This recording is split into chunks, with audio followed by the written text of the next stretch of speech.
Hello everyone, welcome to the session. आप सभी का बहुत बहुत स्वागत करता हूं हमारी इस खास सीरीज में जिसका नाम है अभ्यास सीरीज। इस सीरीज के अंतर्गत हम यूपीएससी, ईपीएफओ, एपीएफसी और ईओएओ एग्जाम के लिए डिफरेंट डिफरेंट कंपोनेंट्स को प्रैक्टिस करते हैं।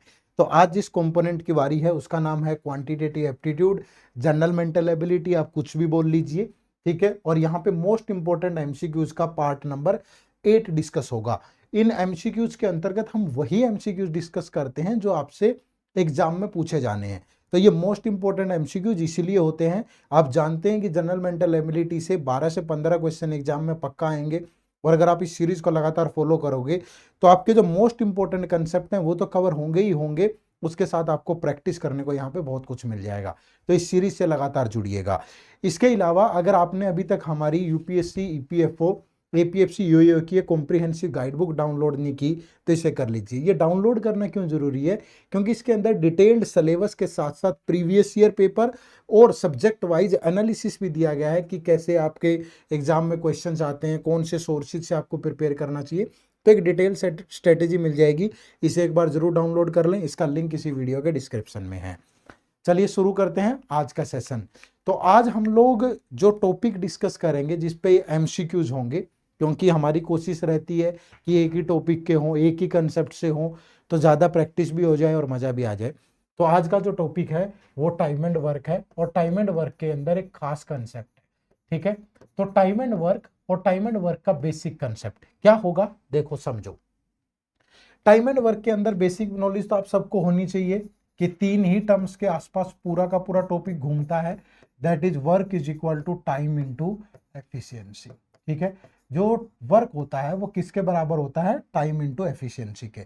अब टाइम की यूनिट तो कुछ भी हो सकती है, मेजरली टाइम मिनट्स में दे देगा आपको, टाइम आवर्स में दे देगा आपको, टाइम आपको डेज में दे देगा, इन्हीं ज्यादा यूनिट का यूज करता है। अब एफिशिएंसी क्या होती है? एफिशिएंसी होती है work done in a particular time, work done in a particular time, ठीक है। किसी निश्चित टाइम में पूरा किया गया जो काम है वो क्या होता है? आपकी एफिशिएंसी होती है। मैंने कहा कि कोई फर्नीचर का काम करने वाला आदमी है, एक दिन में 2 चेयर बनाता है, तो मैं बोल सकता हूं कि जो उसकी एफिशिएंसी होगी वो क्या होगी? 2 चेयर पर डे।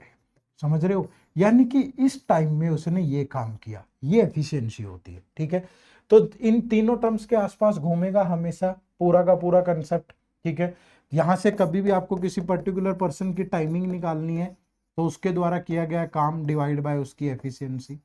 कभी आपको उसकी एफिशिएंसी निकालनी है तो वो कितना काम कर रहा है और कितने टाइम में कर रहा है उससे डिवाइड कर दीजिए, ठीक है भाई। तो आप कुछ भी निकाल सकते हो। तो ये तो बेसिक कंसेप्ट है। अगर यही क्लियर नहीं होगा, पता नहीं होगा, तो आगे तो आप चीजों पे काम नहीं कर पाओगे। अच्छे क्वेश्चन होंगे सारे, बेसिक से लेके बिल्कुल एडवांस तक। क्लियर है भाई? तो ये बात तो आपको पता होनी ही चाहिए। इसके बाद जो आज की क्लास में कंसेप्ट डिस्कस होगा, कंसेप्ट क्या है? कंसेप्ट सिंपल है कि जब भी टाइमिंग्स आर गिवन, ठीक है, जब भी आपको टाइमिंग गिवन हो तो आपको हमेशा वर्क जो है, वर्क वो एज्यूम करना है, ठीक है। और एज्यूम क्या करना है? LCM of timing, LCM of timing या मल्टीपल वैल्यू ऑफ टाइमिंग, या मल्टीपल वैल्यू ऑफ, ठीक है। तो ये आपको एज्यूम करना है। एग्जाम्पल के तौर पे समझते हैं। मैंने कहा कि ए किसी काम को 20 डेज में करता है, ठीक है। बी उसी सेम काम को 30 डेज में करता है, और जो सी है वो उस काम को 40 डेज में करता है। तो मतलब इस तरीके से टाइमिंग दी होगी। हो सकता है कि कंप्लीट काम की टाइमिंग दी हो सकता है कुछ डाटा परसेंटेज में दिया हो कि ए किसी काम का 10% पार्ट इतने दिन में करता है, बी 1/3 पार्ट इतने दिन में करता है। तो वहां से आप ये तो निकाल ही लोगे ना कि टोटल काम कितने दिन में करता है। तो आपके पास ये टाइमिंग आ गई। इसके बाद जो भी दिया होता है वो कंडीशन होती है। कुछ लोग इनको अलग अलग टाइप में, आप किताब उठा के देखोगे, ये वो टाइप है जब कोई लेफ्ट करके जाता है, ये वो टाइप है जब कोई आता है, ये वो टाइप है जब टुगेदर स्टार्ट करते हैं। ऐसा कुछ नहीं होता, एक ही टाइप है कि जब भी टाइमिंग गिवन हो तो वर्क को एज्यूम कर लो। और वर्क को अगर एज्यूम करना है तो वर्क क्या एज्यूम कर ले? एलसीएम ऑफ टाइमिंग या मल्टीपल वैल्यू ऑफ टाइमिंग। अब यहां पे देखो, इन तीनों का या तो एलसीएम ले लो। अब इन तीनों का एलसीएम क्या होगा? 120। एलसीएम अगर नहीं निकालना आता तो एक स्पेशल लेक्चर हम लेकर के आएंगे, अभी आप अगर नहीं निकाल सकते तो बेसिक मेथड से निकाल लो, ऐसे करके। बचपन वाला वो मेथड होता था ना ऐसे।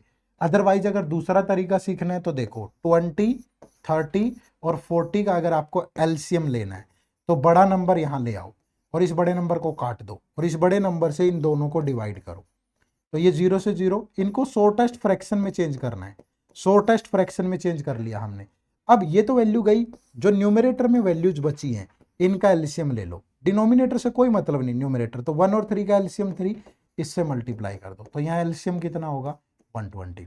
स्पेशल क्लास लेकर के आऊंगा जहां एचसीएफ एलसीएम के कंसेप्ट डिस्कस करेंगे। ठीक है भाई, बात समझे ना।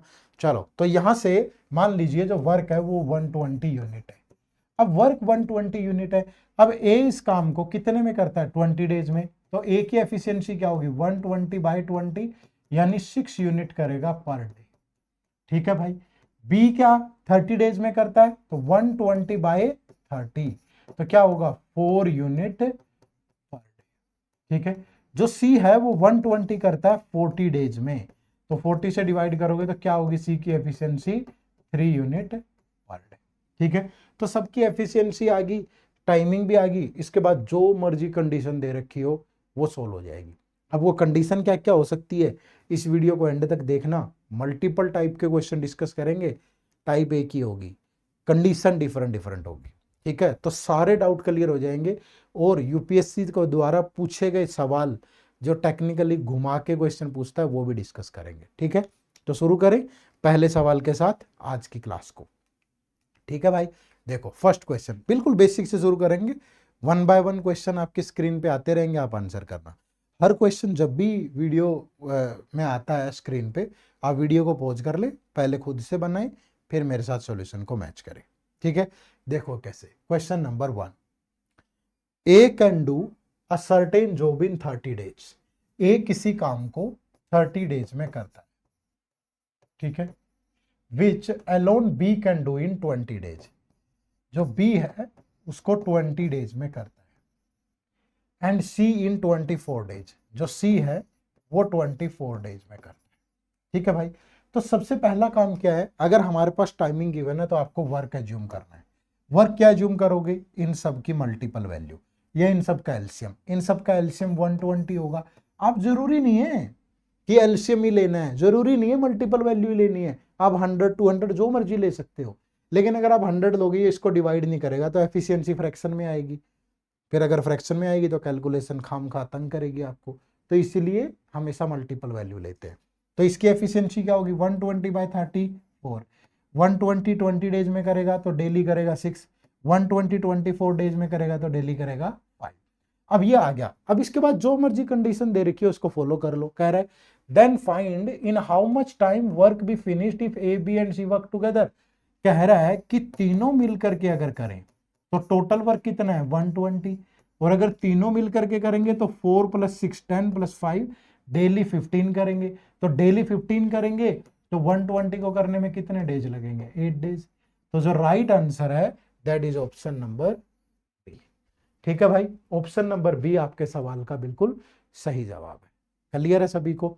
आगे बढ़ा जाए, नेक्स्ट क्वेश्चन ट्राई करते हैं साथ साथ। ऐसा नहीं है कि वीडियो को पॉज करें ट्राई करें, मैं टाइम दूंगा तो खाम का टाइम वेस्ट होगा आपका। देखो question number 2, A B and C together can finish a piece of work in 10 days. A B और सी तीनों मिलकर के किसी काम को 10 डेज में फिनिश करते हैं। ठीक है। If A and B together takes 20 days to finish the same work. अगर ए और बी दोनों को 20 डेज लगते हैं तो then find in how much time C alone finish half of the same work. तो पहले वर्क तो एज्यूम कर लो, 10 और 20 की मल्टीपल वैल्यू ले ली हमने 40 यूनिट। ठीक है भाई। तो ए बी और सी तीनों 40 यूनिट 10 डेज में करते हैं तो डेली कितना करेंगे 4। ये 40/20 डेली कितना करेंगे 2। अब देखो ए और बी दोनों मिलके एक दिन में 2 यूनिट वर्क करते हैं और तीनों मिलके 4 करते हैं तो सी कितना करता होगा 2 यूनिट पर डे। तो अब सी 2 यूनिट पर डे करता है, लेकिन हमें बताना है कि सी हाफ को कितने में करेगा। तो टोटल है 40, तो 40/2 तो हाफ वर्क कितना हो गया 20 यूनिट। ठीक है भाई। अब इसको सी करेगा और सी की एफिशिएंसी है 2 यूनिट पर डे, तो सी कितना टाइम लेगा 20/2 तो इट्स 10 डेज।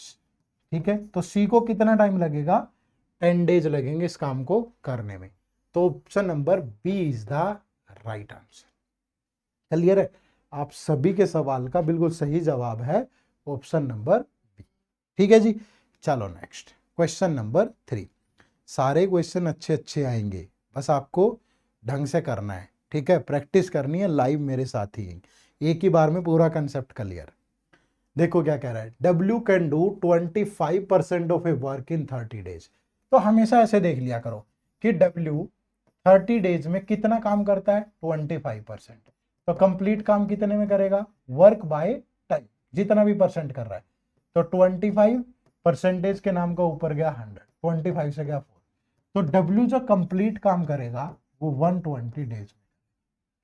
फिर X can do 1/4 of the work in 10 days. जो X है 10 डेज में कितना करता है, 1/4, तो 4 ऊपर चला गया।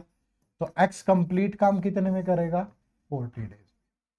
Y can do 40% of the work in 40 days. तो Y 40 डेज में 40% परसेंट ऊपर जाएगा, तो 40 से 40, तो Y कंप्लीट काम कितने दिन में करेगा, 100 days. Z can do 1/3 of the work in 13 days. तो Z 13 डेज में कितना, 1/3, तो 3 ऊपर गया, तो कितना, 39 डेज में पूरा करेगा। तो who will complete the work first. तो पूरा काम सबसे पहले कौन करेगा, तो कौन करेगा, जिसको सबसे कम टाइम लगा, किसको, Z को 39 डेज। तो right answer is option number. Clear है भाई, राइट आंसर क्या होगा, ऑप्शन नंबर डी। ठीक है, आगे बढ़े नेक्स्ट क्वेश्चन, क्वेश्चन नंबर 4। बनाओ, अच्छा सवाल है।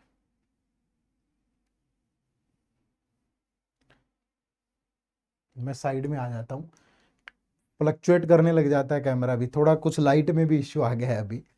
ठीक है, पर बाधाओं से पार पाना है तो संघर्ष तो होगा ही ना। ठीक है, आपको लगता होगा कि सर आराम से एसी वेसी चला के आपको तो वीडियो रिकॉर्ड करके दे देनी है, हमसे पूछो ना पढ़ने में कितनी दिक्कत आती है।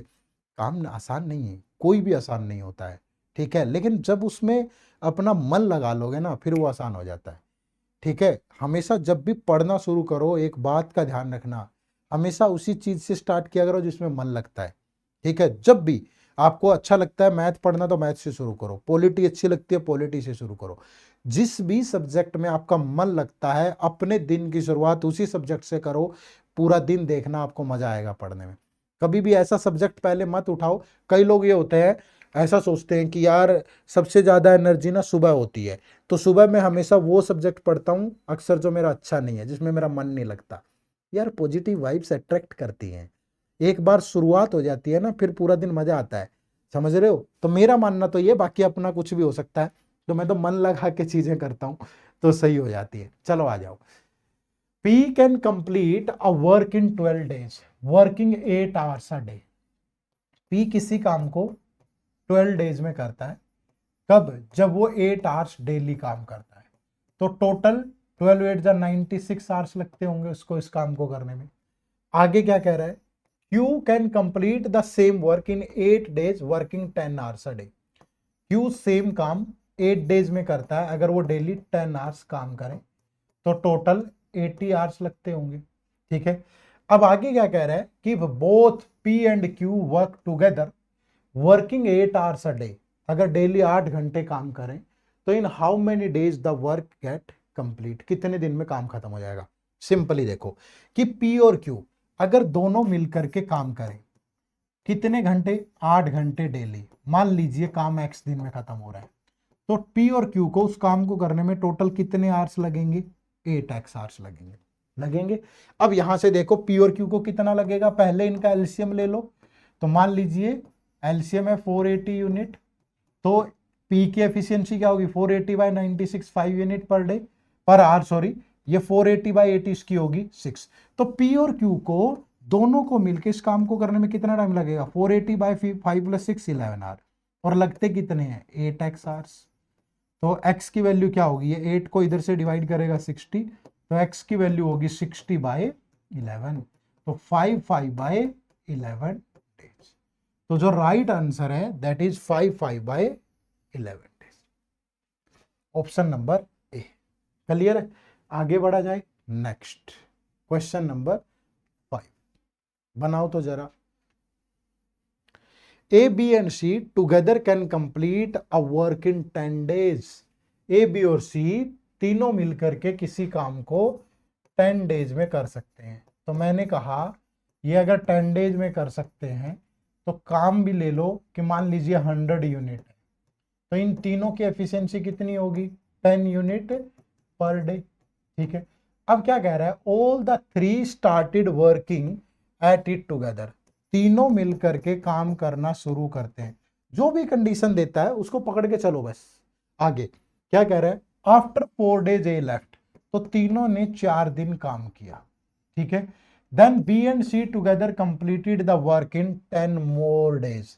बी और सी अगले 10 दिन में काम को खत्म कर देते हैं। ठीक है, तो A alone could complete the work इन। अब देखो, अगर ए बी सी तीनों ने 4 डेज काम किया तो 4 डेज में तीनों कितना कर देंगे? 10 यूनिट पर डे, तो 40 यूनिट। अब जो बी और सी है ये बचा हुआ 60 यूनिट काम, क्योंकि 100 में से 40 तो हो चुका है, इसको 10 डेज में कंप्लीट करते हैं। तो बी और सी की एफिशिएंसी क्या होगी? 6 यूनिट पर डे। ये बी और सी की एफिशिएंसी होगी। अब भैया अगर बी और सी की एफिशिएंसी 6 यूनिट पर डे है और तीनों की 10 है, तो ए की एफिशिएंसी क्या होगी? 4 यूनिट पर डे। समझ रहे हो? तो पूछ रहा है कि A alone could complete the work. अब वर्क कितना है? 100 यूनिट, और ए की एफिशिएंसी 4 है, तो 100/4। तो ए को इस काम को करने में कितना टाइम लगेगा? 25 डेज। तो जो राइट आंसर है दैट इज ऑप्शन नंबर। ठीक है, ऑप्शन नंबर सी जो है वो आपके सवाल का बिल्कुल सही जवाब है। कोई दिक्कत परेशानी? कर सकते हो आराम से। आगे बढ़े। Next question, question number 6। देखो ये भी बढ़िया सवाल है, सारी टाइप की कंडीशन आ जाएगी धीरे धीरे। क्या है? A and B can do a piece of work in 28 and 35 days respectively. A किसी काम को करता है 28 डेज में, बी उस काम को करता है 35 डेज में। तो टोटल वर्क दोनों का एलसीएम ले लो, 140 यूनिट। तो ए की एफिशिएंसी होगी 5 यूनिट पर डे, बी की एफिशिएंसी होगी 4 unit per day. They began to work together but A leaves after some time. दोनों ने मिलकर के कुछ दिन काम किया और उसके बाद ए छोड़ गया। And B completed the remaining work. उसके बाद बी ने 17 डेज काम किया। B finish the remaining work in 70 days. तो after how many days did A leave? तो भैया ए और बी ने कुछ टाइम काम किया, मान लीजिए एक्स दिन किया कि जो भी किया, और बी ने 17 डेज किया, तभी जाकर के पूरा काम कंप्लीट हुआ होगा ना, 140 यूनिट हुआ होगा। अब बी 17 डेज में कितना काम कर देगा? बी की एफिशिएंसी कितनी है? 4, तो 17 इंटू 4 कितना हो गया? 68। तो बाकी का जो काम है 140 माइनस 68, 72 यूनिट काम इन दोनों ने मिलकर ही किया होगा। और ये दोनों एक दिन में कितना काम करते हैं? 5 + 4 9 यूनिट। तो 72/9, मतलब इनको इस काम को करने में कितने दिन लगे होंगे? 8 डेज। तो मतलब 8 डेज बाद ही इन्हें लेफ्ट किया होगा। तो मतलब right answer is option number. तो after how many days did A leave? After 8 days. ठीक है जी, चले नेक्स्ट क्वेश्चन नंबर 7। देखो ये भी बढ़िया क्वेश्चन है। क्या है भाई? A can do a piece of work in 10 days. A किसी काम को 10 डेज में फिनिश कर देता है। B can do it in 15 days, C can do it in 20 days. A किसी काम को 10 डेज में फिनिश करता है, बी सेम काम 15 डेज में फिनिश करता है, और जो सी है वो 20 डेज में फिनिश करता है। ठीक है, अब मैं कहूं कि जो टोटल वर्क है तीनों के मल्टीपल वैल्यू वो 60 यूनिट है। तो ए की एफिशिएंसी क्या होगी? 60/10 6 unit per day, 60/15 4 unit per day, 60/20 3 unit per day. ठीक है, अब क्या कह रहा है आगे देखो। They start the work together but after 2 days A leave job. ठीक है भाई, तीनों ने मिलकर के काम करना शुरू किया, बट 2 डेज ही काम किया, उसके बाद ए लेफ्ट कर गया। And after 3 days C leave job. तो फिर उसके बाद बी और सी ने सिर्फ 1 डे काम किया, क्योंकि यहां पे ये जो 3 डेज है नोट आफ्टर रिलीविंग ऑफ ए के छोड़ने के 3 दिन बाद नहीं है, स्टार्टिंग से 3 दिन बाद है। एंड आफ्टर 3 डेज बोला है। अगर ये बोलता कि ए के छोड़ने के 3 बाद तो फिर ये 3 डेज करते, ठीक है। उसके बाद सी भी छोड़ गया तो बी पेंडिंग काम करता है भाई, ठीक है। तो in how many days the work get complete. अब तीनों एक दिन में कितना काम करते हैं, 6 + 4 10 + 3 13, तो 2 डेज में 2 × 13 कितना करेंगे, 26 यूनिट, ठीक है। बी और सी ये 4 + 3 7, तो बी और सी 1 × 7 कितना करेंगे, 7 unit.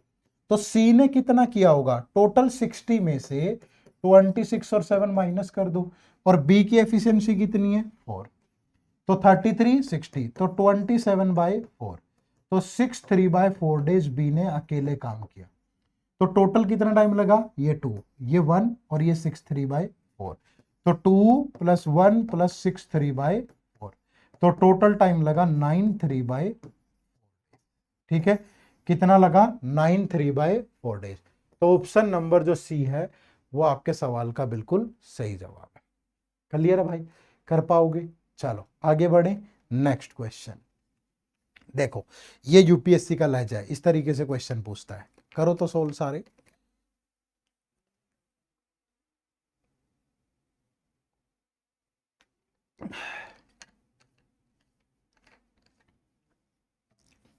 A, B, C working independently can do a piece of work in 8, 16 and 12 days respectively, ठीक है। अगर इंडिपेंडेंटली काम करें तो A 8 डेज में,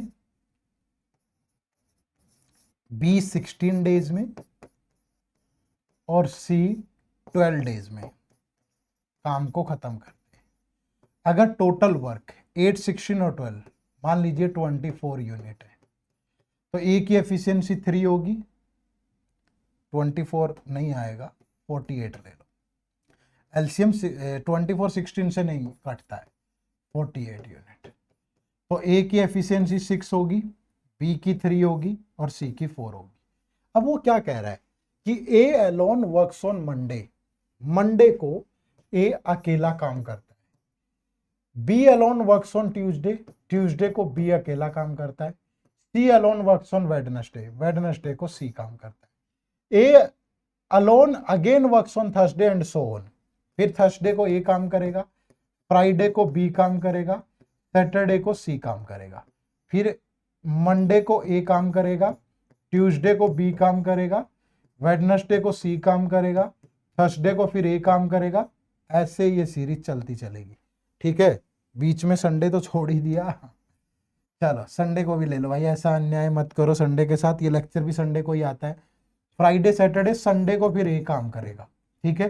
फिर मंडे को बी काम करेगा, ट्यूसडे को सी काम करेगा, वेडनेसडे को फिर ए काम करेगा, थर्सडे को फिर बी काम करेगा। ऐसे ये काम चलेगा, A B C A B C A B C, ठीक है। अब जिस दिन ए काम करेगा मंडे को 6 यूनिट काम होगा, फिर ये 4 यूनिट करेगा, बी 3 यूनिट, ठीक है।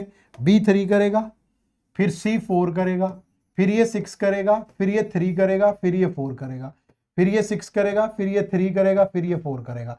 देखो हर 3 दिन में 13 यूनिट काम हो रहा है, यहां भी 13 हो गया और यहां भी 13 हो गया, तो हमारा टोटल काम 48 है। 13 13 13 39 तो हो गया, और उसके बाद फिर इसने 6 कर दिया भाई, ठीक है। तो कितना हो गया, 45, फिर इसने 3 कर दिया, तो 9 यहां से, तो टोटल 48 यूनिट हमारा काम खत्म हो गया। लेकिन किस दिन खत्म हुआ, थर्सडे को। तो पहली स्टेटमेंट तो यही दे रखी है, the work will be finished on Thursday, बिल्कुल करेक्ट है। The work will be finished in 10 days, नहीं 11 डेज लगे, 1 2 3 4 5 6 7 8 9 10 11, तो ये स्टेटमेंट गलत है। तो यहाँ पे ओनली 1, तो ए इज द राइट आंसर, ठीक है। Option number A is the right answer. Clear है भाई, बना पाओगे आराम से। चलो नेक्स्ट क्वेश्चन देखो, ये भी बहुत अच्छा क्वेश्चन है, बहुत शानदार क्वेश्चन की कैटेगरी में आता है ये, ठीक है। और ये यूपीएससी का लहजा भी है, क्वेश्चन वो ऐसे ही पूछता है एग्जाम में, तो देखोगे तो मजा आएगा। क्या है, X Y and Z have can complete a piece of work individually in 6 hour 8 hour and 8 hour, ठीक है। एक्स किसी काम को 6 घंटे में करता है, वाई उसी काम को 8 घंटे में करता है, और जो जेड है वो भी उसी काम को 8 घंटे में करता है। मान लीजिए जो टोटल वर्क है वो 24 यूनिट है, तो इसकी जो एफिशिएंसी होगी 4 होगी, इसकी 3 होगी और इसकी भी 3 होगी। ठीक है, अब क्या कह रहा है, however only 1 person at a time can work in each hour and nobody can work for 2 consecutive hours. All are engaged to finish the work. So what is the minimum amount of time they will take? याद रखना क्या बोला है, minimum amount of time.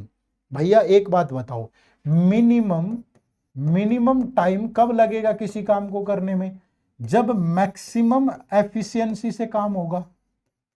बोलो ना भाई, जिसकी efficiency ज्यादा है अगर वो लोग काम करेंगे तभी तो मिनिमम टाइम लगेगा, तो मैक्सिमम एफिशिएंसी होगी तभी मिनिमम टाइम लगेगा। मानते हो इस बात को? तो अब यहां पे आ जाओ, देखो अगर मिनिमम टाइम लगाना है तो मैक्सिमम एफिशिएंसी। अब वो कह रहा है कि एक पर्सन 1 ही घंटा काम करेगा, समझ रहे हो, और एक पर्सन लगातार 2 घंटे काम नहीं कर सकता, ठीक है, और सारे काम में एंगेज्ड है। अगर मुझे मैक्सिमम एफिशिएंसी से काम करवाना है तो मैं शुरुआत किससे करूंगा, जिसकी मैक्सिमम एफिशिएंसी है। तो पहले घंटे में किसने काम किया, एक्स ने।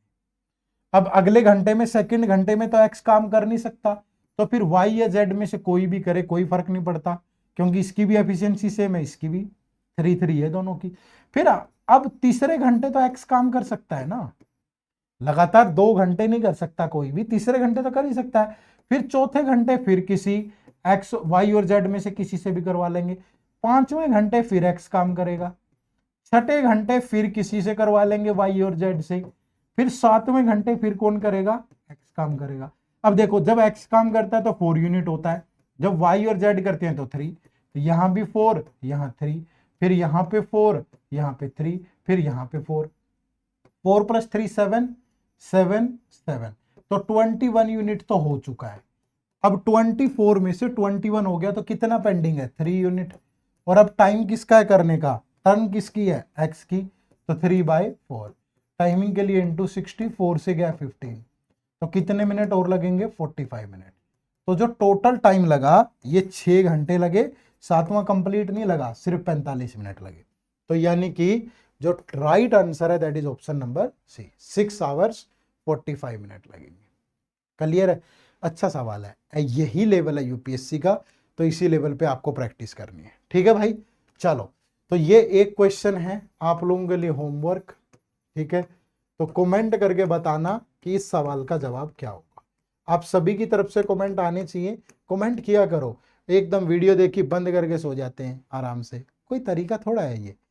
करोगे नहीं प्रैक्टिस, एक आदमी आधा घंटा खड़ा होकर आपके लिए वीडियो बनाता है, इतना अच्छा कंटेंट देता, आप एक कमेंट नहीं करते हो, गलत बात है, करना चाहिए। ठीक है, ये गिव एंड टेक है, 4 कदम की दूरी है, 2 आप चलिए 2 हम चलेंगे, ये आसानी से कट जाएगा रास्ता, वरना 4 कदम आपके लिए भारी हो जाएंगे, और मैं तो चली हूँ क्यों। चलो आ जाओ, तो ये हो गया। और इसके साथ साथ आप ईपीएफओ एग्जाम को टारगेट कर रहे हैं तो आप हमारे मल्टीपल कोर्सेज से भी जुड़ सकते हो। इन कोर्सेज में जुड़ने का लिंक इसी वीडियो के डिस्क्रिप्शन में है, या आप सिंपली गूगल पे टाइप करें edutap.in। ठीक है, ये मैं खोल लेता हूँ, ये गूगल पे हमने खोला edutap.in। तो edutap.in जैसे ही आप ओपन करोगे ये हमारी वेबसाइट आएगी, यहाँ कोर्सेज पे जाओगे तो यूपीएससी ईपीएफओ कोर्सेज। ठीक है, तो यहाँ पे आपको 3 टाइप के कोर्स हमारे दिखेंगे, ये 3 टाइप के कोर्स है। ये मास्टर कोर्स है जिसमें जीएस और जो स्पेशल सब्जेक्ट हैं, टेस्ट सीरीज है, मतलब सब कुछ है इसके अंदर। ये एक मास्टर पैक मतलब मास्टर ही पैक है, तो इसमें आपको concept class, concept note, current affair magazine, solved PYQ, chapter wise test, full length test, सब कुछ मिलेगा। इसके अलावा अगर आपको लगता है कि सर मैंने यूपीएससी की तैयारी की है, जीएस तो मेरा अच्छा है, मुझे तो स्पेशल सब्जेक्ट चाहिए बस, जैसे statistics, IR and labour laws, accountancy, computer awareness, social security, auditing and insurance, फिर आप इस कोर्स से जुड़ सकते हो। इनकी भी classes, concept notes, PYQ, chapter wise test, full length test, सब कुछ मिलेगा। और आपको लगता है कि नहीं सर कंसेप्ट तो अच्छे हैं, सिर्फ प्रैक्टिस ही करनी है, तो फिर आप हमारी टेस्ट सीरीज से भी जुड़ सकते हो। आप वेबसाइट विजिट करें या इसी वीडियो के डिस्क्रिप्शन में जाएं, लिंक ओपन करें और किसी भी कोर्स से जुड़ जाएं और अपनी तैयारी को आगे बढ़ाएं। ठीक है भाई, चलो आज की इस वीडियो में इतना ही। इन सारे लेक्चर्स की पीडीएफ आपको हमारे टेलीग्राम चैनल पे मिलती है, और टेलीग्राम चैनल का लिंक इसी वीडियो के डिस्क्रिप्शन में है, जा करके चेक कर लो। ठीक है, चलो फिर मुलाकात होगी अगले संडे शाम 4 बजे। आप सबका बहुत बहुत शुक्रिया, थैंक यू वेरी मच। जय हिंद, जय भारत।